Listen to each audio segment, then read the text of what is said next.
Hello students, how are you? कैसे हैं आप लोग? Welcome to the class mathematics and higher mathematics. So student, आज मैं आप लोगों के लिए लेकर आया हूँ class 9 chapter number 4 the linear equation in two variable. So students, start करने से पहले हम लोग कुछ पिछली कक्षा की बातों को यहाँ पे डिस्कस करते हैं, जैसे कि लीनियर इक्वेशन क्या होता है। तो स्टूडेंट देखिए, यहाँ पे कोई भी इक्वेशन जो कि a x plus B Y plus C equal to 0 या a x plus B equal to 0, यहाँ पे आप लोग देख रहे हैं जो कि वेरिएबल है एक्स एंड वाई और इसमें एक्स है। तो हम लोग देखते हैं वेरिएबल की हाईएस्ट पावर 1 होनी चाहिए, तो उस इक्वेशन को हम लोग लीनियर इक्वेशन बोलते हैं। जैसे कि यहाँ पे आप लोग देख रहे हैं एक्स टू द पावर 1, मतलब एक्स का जो हाईएस्ट पावर 1 है एंड वाई का भी हाईएस्ट पावर 1 है, और यहाँ पे देख रहे हैं एक्स का हाईएस्ट पावर 1 है। तो इस टाइप के इक्वेशन को हम लोग लीनियर इक्वेशन बोलते हैं। आइए अब हम लोग बात करते हैं linear equation in one variable. An equation of the form A x plus B equal to 0, मतलब कि ऐसा इक्वेशन जिसमें केवल एक ही वेरिएबल दिया हो, ऐसे इक्वेशन को हम लोग linear equation in one variable बोलते हैं।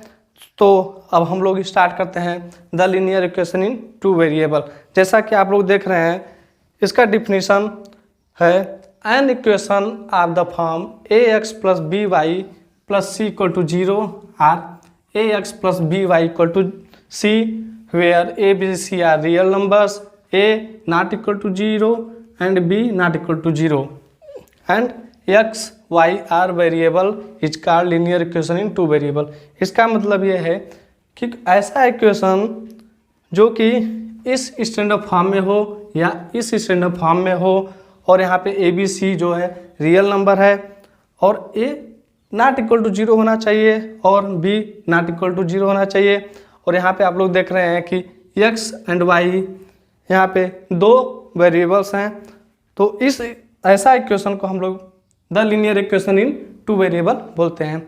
सो स्टूडेंट्स, अब हम लोग बात करते हैं वेरिएबल टर्म क्या होता है एंड कोफिशिएंट टर्म क्या होता है। तो इसको अच्छे से समझने के लिए आइए यहाँ पे हम लोग कुछ एग्जांपल्स करते हैं। जैसे कि यहाँ पे दिया है एग्जांपल में, write the following equation in the form A x plus B Y plus C equal to 0 and indicate the value of A B and C. Students, सबसे पहले आइए हम लोग देखते हैं फर्स्ट एग्जाम्पल। तो यहाँ पे दिया है 3x plus 2y equal to 25। तो सबसे पहले स्टूडेंट हम लोग करते क्या हैं कि ये जो 25 इक्वलिटी के राइट साइड जो है टर्म, इसको हम लोग लेफ्ट साइड में लाते हैं। तो यहाँ पे 3x plus 2y minus 25 equal to 0। अब हम लोग standard form of linear equation in two variable लिखते हैं, जैसे कि ax plus B Y plus C equal to 0। अब हम लोग देखते हैं कि यहाँ पे x वेरिएबल का कोफिशिएंट 3 है, y वेरिएबल का कोफिशिएंट 2 है और c की जगह 25 है। तो हम लोग देखते हैं ये जो a है वो 3 के इक्वल हो जाएगा, b है जो वो 2 के इक्वल हो जाएगा एंड c जो है वो 25 के इक्वल हो जाएगा। इसका मतलब हम लोग के पास a का वैल्यू आ गया 3, b का वैल्यू आ गया 2 एंड c का वैल्यू आ गया -25।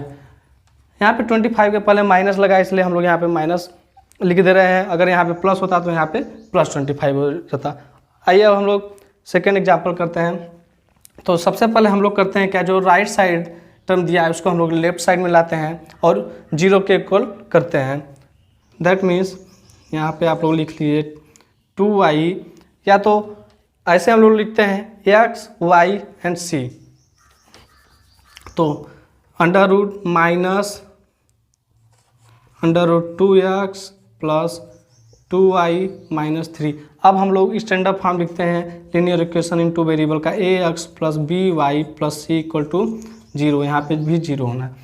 तो हम लोग देख रहे हैं x का कोफिशिएंट अंडर रूट 2 है और x का कोफिशिएंट ये है, तो a जो है होगा वो under root 2 minus under root 2 का इक्वल होगा।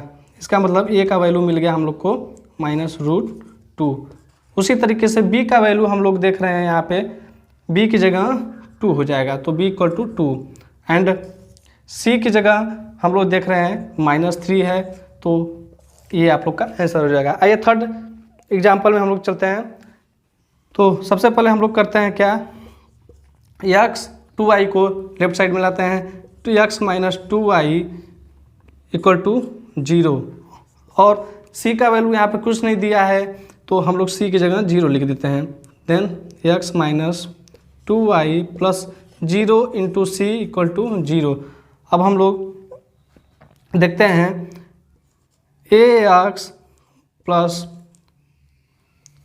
by plus C equal to 0, हम लोग स्टैंडर्ड फॉर्म लिख दिया linear equation in two variable का। अब हम लोग देख रहे हैं कि x के पहले 1 है तो 1 into X equal to X, तो यहाँ पे देख रहे हैं a इक्वल टू 1 हो जाएगा और b इक्वल टू -2 हो जाएगा, और c का वैल्यू क्या है यहाँ पे कुछ नहीं है तो c का वैल्यू 0 रहेगा। तो यहाँ पे a इक्वल टू 1 आ गया, b इक्वल टू -2 आ गया एंड c इक्वल टू 0। तो ये आपका आंसर हो गया। तो इस तरीके से हम लोग किसी भी लीनियर इक्वेशन टू वेरिएबल का जो ए बी सी होता है रियल नंबर्स, उसकी वैल्यू कैसे फाइंड करते हैं आप लोगों ने देखा। अब हम लोग आगे चलते हैं कुछ और एग्जांपल्स को, जैसे कि कोई भी इक्वेशन दिया है उसको हम लोग को linear equation in two variable में कन्वर्ट करना है या चेंज करना है। तो आइए देखते हैं हम लोग दिए हुए इक्वेशन से हम लोग कैसे linear equation in two variable में चेंज करते हैं। सो स्टूडेंट देखिए, हम लोग के पास एग्जांपल्स है, write the following as an equation in two variable X and Y. So student सबसे पहले हम लोग करते क्या हैं कि इस टाइप का अगर इक्वेशन दिया है तो उसको हम लोग linear equation in two variable में चेंज करते हैं। जैसे कि सबसे पहले हम लोग का ये काम रहेगा कि ये जो -3 है इसको हम लोग लेफ्ट साइड में लाएंगे, तो x माइनस 3 इक्वल टू 0 कर देंगे। अब आप लोग देख रहे हैं कि x का कोफिशिएंट 1 है, दैट मीन्स 1 जो है a की वैल्यू है एंड -3 जो है c की वैल्यू है, और यहाँ पे y का कुछ भी वैल्यू नहीं दिया है, तो हम लोग y के कोफिशिएंट को 0 रख लेते हैं। दैट मीन्स b का वैल्यू 0 पुट करते हैं। तो हम लोग करते क्या हैं, x plus 0 into Y minus 3 equal to 0। अब आप लोग स्टैंडर्ड फॉर्म लिखिए, ax plus by plus C equal to 0। अब आप लोग देख रहे हैं कि ये इक्वेशन जो है, ये इक्वेशन इस इक्वेशन की तरह दिखने लगा। दैट मीन्स हम लोग के पास दिया था ऐसा इक्वेशन, हम लोगों ने उसको चेंज किया टू वेरिएबल में, और देख रहे हैं ये आप लोग का आंसर हो गया। दैट मीन्स ये इक्वेशन को हम लोग सेकेंड फॉर्म में चेंज कर दिया। यहाँ पे सेकेंड फॉर्म क्या है, the linear equation in two variable. आइए अब लोग सेकेंड एग्जांपल करते हैं। तो सबसे पहले हम लोग करते क्या है, 7y3 को लेफ्ट साइड में लाते हैं और इक्वल टू 0 कर देते हैं। यहाँ पे आप लोग देख रहे हैं y कोफिशिएंट दिया है बट x का कोफिशिएंट और x की वैल्यू नहीं दिया है। दैट मीन्स हम लोग इसको ऐसे लिख लेते हैं, 0 into X plus 7y minus 3 equal to 0। अब हम लोग स्टैंडर्ड फॉर्म लिखते हैं, ax plus by plus C equal to 0। अब आप लोग देख रहे हैं कि ये equation linear equation in two variable में चेंज हो गया, और यहाँ पे जो स्टैंडर्ड फॉर्म है वो ऐसा इक्वेशन में दोनों को अगर आपस में देखें तो सेम दिख रहा है, तो ये हम लोग का आंसर हो गया। अब आइए हम लोग थर्ड एग्जांपल करते हैं। तो यहाँ पे देखिए 2x एंड 7y दिया है, तो सबसे पहले हम लोग ये करते हैं कि 7y को लेफ्ट साइड में लाते हैं। तो 2x minus 7y equal to 0। अब आप लोग देख रहे हैं कि x वेरिएबल भी दिया है एंड y वेरिएबल भी दिया है। दैट मीन्स 2 वेरिएबल दिया है और हम लोग को c का वैल्यू यहाँ पे नहीं दिया है, तो हम लोग पहले की तरह लिख लेते हैं यहाँ पे क्या, 0 into C. That means 2x minus 7y plus 0 into C equal to 0। अब आप लोग देख रहे हैं कि ये equation standard form of linear equation in two variable की तरह दिखने लगा, मतलब कि ax plus by plus C equal to 0। ये इक्वेशन इस इक्वेशन की तरह लगा दिखने। तो यहाँ पे हम लोग कोई भी अगर इक्वेशन दिया है लाइक इस टाइप का, तो उसे हम लोग कैसे टू वेरिएबल में चेंज करते हैं आप लोगों ने देखा। अब हम लोग एग्जांपल करते हैं कुछ ऐसे क्वेश्चन का जो कि वर्ड रिलेटेड होते हैं, और उसे हम लोग linear equation in two variable में चेंज करते हैं। तो आइए हम लोग देखते हैं। हम लोग का एग्जाम्पल है the cost of a notebook is twice the cost of a pen, write linear equation in two variable. So student, सबसे पहले हम लोग इसका सॉल्यूशन करते हैं। सॉल्यूशन तो हम लोग सबसे पहले लेट करते हैं कि पेन क्या है और वो नोटबुक क्या है। तो हम लोग लेते हैं late x B, late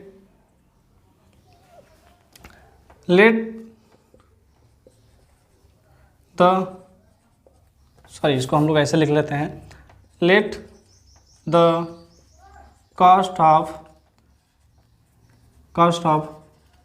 note book is X. उसी तरीके से हम लोग ले लेते हैं let the cost of pen is Y. अब हम लोग को दिया है the cost of a notebook is twice the cost of a pen. इसका मतलब अगर नोटबुक जो है यक्स है तो वह किसके इक्वल होगा, twice of the cost of pen, that means 2y। तो यहाँ पे हम लोगों ने देखा कि x इक्वल टू 2y हम लोग के पास एक इक्वेशन मिल रहा है। अब उसको हम लोग चेंज करते हैं linear equation in two variable में। इसका मतलब जैसा कि हम लोग पीछे चेंज किए थे उसी तरीके से हम लोग इस इक्वेशन को भी सॉल्व करेंगे। जैसे कि x minus 2y plus 0 into C equal to 0। यहाँ पे 0 इसलिए लिए हैं कि c का वैल्यू 0 है, मतलब c का वैल्यू कोई लिया नहीं है, तो इसीलिए हम लोग इसको ऐसे भी लिख सकते हैं x minus 2y equal to 0। यहाँ पे हम लोग का ये आंसर हो गया।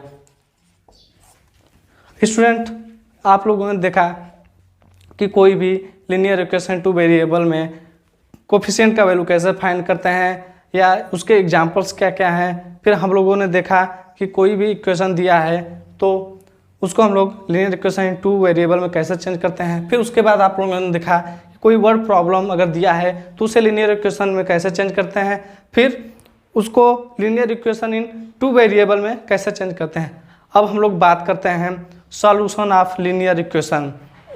So student, solution of linear equation का मतलब ये होता है कि एक्स वाई की वह वैल्यू जो गिवन इक्वेशन में पुट करने पर उस इक्वेशन को सेटिस्फाई कर दे। इसका मतलब कि अगर कोई इक्वेशन दिया है उसमें अगर एक्स और वाई की वैल्यू को अगर हम लोग पुट करें तो वो उस इक्वेशन को पूरी तरह से संतुष्ट कर दे, तो उसे हम लोग सॉल्यूशन ऑफ लीनियर इक्वेशन कहते हैं। सो स्टूडेंट, उसको और अच्छे से समझने के लिए आइए हम लोग यहाँ पे कुछ एग्जाम्पल।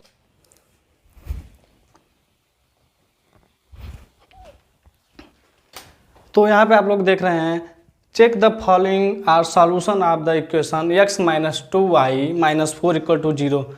और यहाँ पे दिया है x का वैल्यू 0 एंड y का वैल्यू -2। उसी तरीके x का वैल्यू 4 एंड y का वैल्यू 0 एंड उसी तरीके से x का वैल्यू 1 एंड y का वैल्यू 1। तो हम लोग चेक करते हैं x y की इस वैल्यू को हम लोग इस इक्वेशन में पुट कर अगर सॉल्व करें तो क्या यह जो x और y की वैल्यू है उस इक्वेशन को सेटिस्फाई कर रहा है। यदि सेटिस्फाई कर रहा है तो ये जो एक्स वाई है उस इक्वेशन का सॉल्यूशन होगा। तो आइए हम लोग फर्स्ट देखते हैं। यहाँ पे हम लोग के पास गिवन इक्वेशन है x minus 2y minus 4 equal to 0। तो हम लोग का x का वैल्यू यहाँ पे 0 है, माइनस y का वैल्यू है 2 इंटू -2 एंड -4। तो हम लोग यहाँ पे LHS को लेकर चलते हैं। तो अब हम लोग के पास मिल गया -2 into -2 equal to +4 -4, that means ये हो गया 0, मतलब R -2 -4 यहाँ पे प्लस होगा, सॉरी यहाँ पे प्लस होगा, +4 -4। तो यहाँ पे +4 -4 इक्वल टू 0, इसका मतलब ये इक्वल टू 0 हो गया। तो R RHS, इसका मतलब ये 0 के इक्वल होगा। इसका मतलब 0 - 2 इस इक्वेशन का सॉल्यूशन है। नेक्स्ट एग्जांपल में हम लोग करते हैं। x का वैल्यू दिया है यहाँ पे। सबसे पहले हम लोग x - 2y - 4 = 0 लेते हैं। अब हम लोग LHS को लेकर, मतलब लेफ्ट हैंड साइड को लेकर हम लोग सॉल्व करते हैं। तो x का वैल्यू यहाँ पे 4 दिया है, -2 × y का वैल्यू 0 दिया है। इसका मतलब ये पूरा वैल्यू 2 × 0 हो जाएगा, -4। तो यहाँ पे आप लोग देख रहे हैं 4 - 4, ये पूरा टर्म 0 हो जाएगा। ये 0 हो गया, मतलब = RHS, राइट हैंड साइड के इक्वल होगा। इसका मतलब 4, 0 भी इस इक्वेशन का सॉल्यूशन है। आइए हम लोग नेक्स्ट करते हैं कि x का वैल्यू 1 और y का वैल्यू 1 पे क्या है, यह इस इक्वेशन को सेटिस्फाई कर रहा है या नहीं। तो सबसे पहले हम लोग इक्वेशन लिखते हैं x - 2y - 4 = 0। अब हम लोग लेफ्ट हैंड साइड को लेते हैं।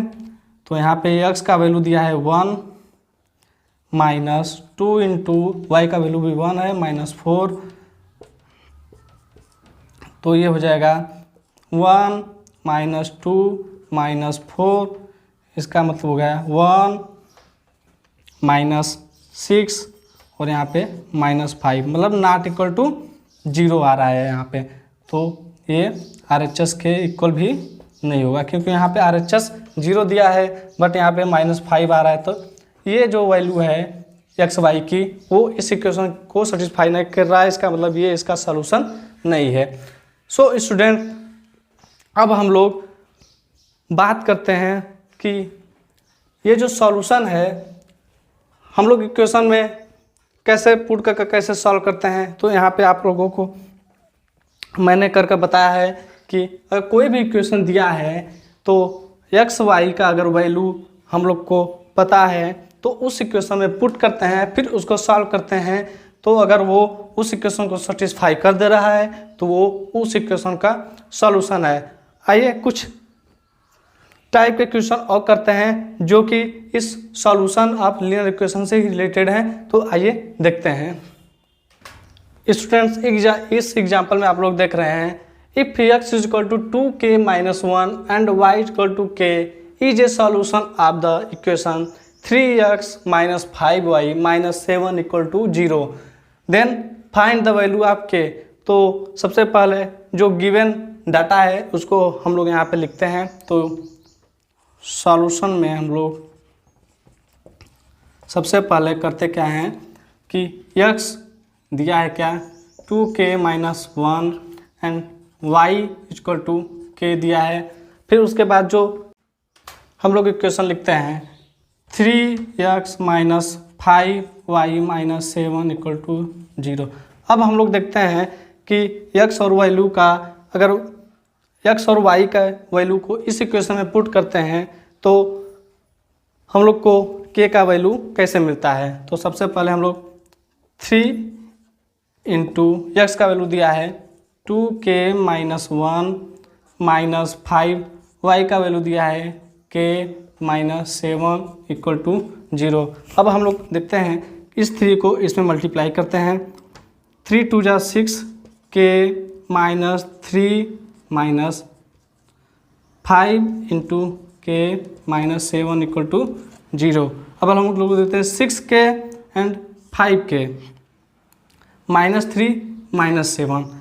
इसको हम लोग सिस्टमेटिक तरीके से लिख लेते हैं 6k - 5k - 3 - 7 = 0। अब हम लोग देखते हैं 6k - 5k, इसका मतलब k माइनस, यहाँ पे 6k में से 5k जाएगा तो k बचेगा -10। फिर हम लोग देखते हैं =0, k को राइट साइड लेकर जाते हैं तो k = +10। तो यहाँ पे हम लोग को k का वैल्यू फाइंड हो गया। तो इस तरीके से अगर ऐसा क्वेश्चन दिया रहेगा तो हम लोग इसको इस तरीके से सॉल्व करेंगे। सो स्टूडेंट्स, अब हम लोगों ने देखा कि कोई भी अगर x और y का वैल्यू इस तरह दिया रहेगा और इक्वेशन दिया रहेगा तो हम लोग उसमें जो अननोन टर्म है उसका वैल्यू कैसे फाइंड करते हैं। तो आप लोगों ने देखा ये एग्जाम्पल। तो स्टूडेंट्स आज के क्लास में सिर्फ इतना ही। मिलते हैं नेक्स्ट वीडियो में, उसमें मैं आप लोगों को ग्राफ से रिलेटेड क्वेश्चन कराऊंगा। सो बने रहिए the class mathematics and higher mathematics, और मिलते हैं आप लोगों को नेक्स्ट वीडियो में।